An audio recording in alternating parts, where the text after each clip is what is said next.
Hey there, deep divers. You know how we always hear about the Big Bang, right? Like it's the start of everything. Right. Well, get this. Some folks are out there saying, hold on a sec. What if there was a whole other universe before our own? And get this, it wasn't expanding like ours is, it was contracting.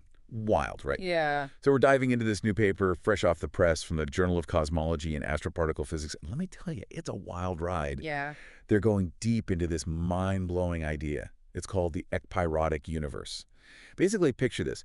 Instead of a big bang, there's a big bounce. Okay. Yeah. Everything squeezed together, shrinking, smaller and smaller.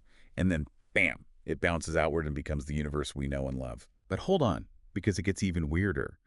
This paper, it wants to know what happens to those tiny quantum fluctuations, the seeds of galaxies and all that, during this crazy contraction. Yeah. And the key to all this, the thing they're really focusing on, is something called decoherence. Yeah. And thankfully, we got our resident expert here to help us make sense of it all because, whoa, it's a lot. Well, the thing is, this research really challenges the way we usually picture the early universe, you Right, know? right, Typically, we imagine those quantum fluctuations stretching out during inflation. You know, that whole idea of inflation creating the smooth, beautiful cosmos that we observe. right. But in this ekpyrotic model, the universe is contracting. So these fluctuations, they're getting squeezed. And it's that squeezing, that intense pressure that could actually cause them to decohere. Wait, hold up. So you're saying these quantum fluctuations, the very things that basically gave rise to, well, everything, Yeah. they could just poof, lose their quantumness. Like, what does that even mean? Okay, so imagine those fluctuations are like ripples on a pond. In a Uh-huh. normal pond, those ripples, they spread out, right? They get fainter as they go. That's inflation. Okay. But picture this. In this contracting universe, it's like someone sucking up all the water in the pond. Oh, The ripples are bunching together, they're interacting, overlapping, they lose their distinct little identities. They become less quantum, more like the everyday waves we see at the beach.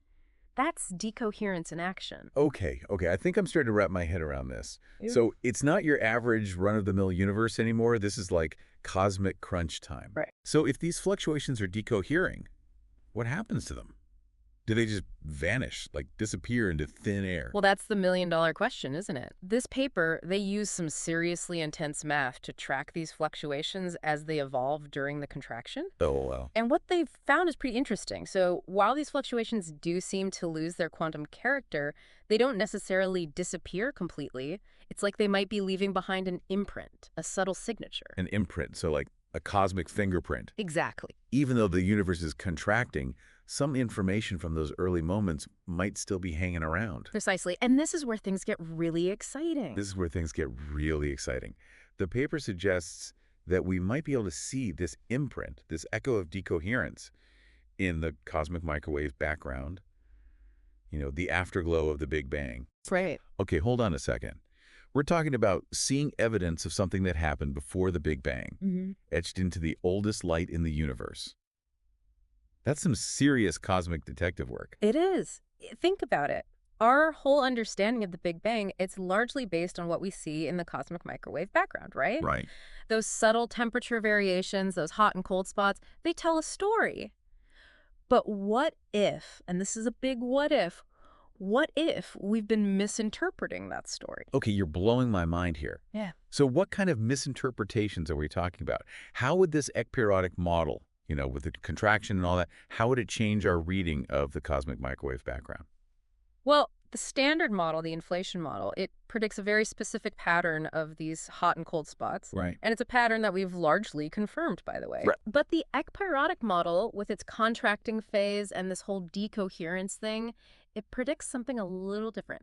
Subtle differences, but differences nonetheless. Like what? Give me an example. Okay, so picture this. You're looking at a map of the temperature variations in the cosmic microwave background. Okay. Inflation says you're going to see a kind of random scattering of hot and cold spots, kind of like, well, static on an old TV screen. Okay, yeah. But the ekpyrotic model with decoherence, it's like, imagine seeing clumps of clouds on a windy day instead. You see those kind of clustered patterns. Yeah. It's all about how those quantum fluctuations evolve differently in a contracting universe. They behave differently. Wow. Okay, so we're looking for these different patterns, different arrangements of the hot and cold spots. But wouldn't those differences be incredibly faint? I mean, we're talking about an imprint from before the Big Bang. You're absolutely right. The signal would be incredibly subtle. But here's the thing. Our telescopes, they're getting better all the time. Right. And our data analysis techniques, they're becoming more sophisticated. It's not outside the realm of possibility that we could detect these subtle differences, in the years to come. This is incredible. So if we do find these patterns, would it like definitively prove the ekpyrotic model? Could we finally say, yep, there was a universe before this one? Well, science is rarely, if ever, about definitive proof, but it would be a huge deal. Right. It would be a major piece of evidence supporting the ekpyrotic model, and it would fundamentally change how we understand the universe's origins. I mean, that's huge. This is what I love about cosmology. It's like the universe just keeps throwing us curveballs. It really does. But let's go back to decoherence for a second. I'm still trying to wrap my head around this whole idea. Does it only happen in a contracting universe? Could it be happening right now in our expanding universe? That's a great question, Yeah. and it's something physicists are actively studying. Decoherence is a fundamental aspect of quantum mechanics, and it's happening all the time, but on very, very small scales. But on the scale of the entire universe, that's a whole other ballgame. It's a whole other story. So we've got this universe maybe contracting, quantum fluctuations, doing disappearing acts. It's a lot.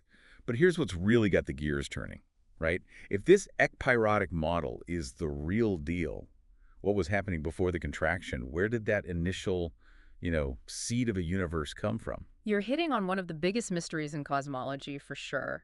The ekpyrotic model, as cool as it is, it doesn't really answer that question of ultimate beginnings. Right. It pushes the starting line back a bit, you see. It's like suggesting a cycle of contractions and expansions, but it doesn't tell us what kicked off that cycle in the first place. So are we talking about an endless loop of universes bouncing back and forth for, like, eternity?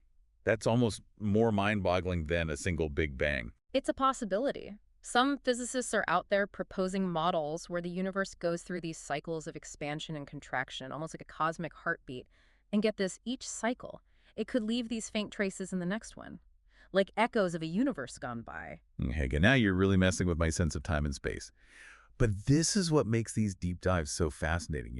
Right. We're not just talking about what we know. We're right there on the edge of what might be knowable, pushing those boundaries of human understanding. Exactly. And who knows? Maybe one day we'll have the tools, the theoretical frameworks to peer even further back in time. Maybe we'll find evidence of not just one previous universe, but a whole chain of them, each one with its own set of laws, its own unique story to tell. It's both humbling and exhilarating, isn't it? To think that our universe, as vast and ancient as it is, could just be one chapter in a much grander cosmic narrative. Absolutely. And it really underscores how much we still don't know, how much there's still left to discover. Well said. So for all you deep divers out there, keep those minds open, keep those questions coming. We might not have all the answers, but hey, that's the beauty of it all, right? The universe is full of mysteries, just waiting for us to unravel them. Until next time, keep exploring.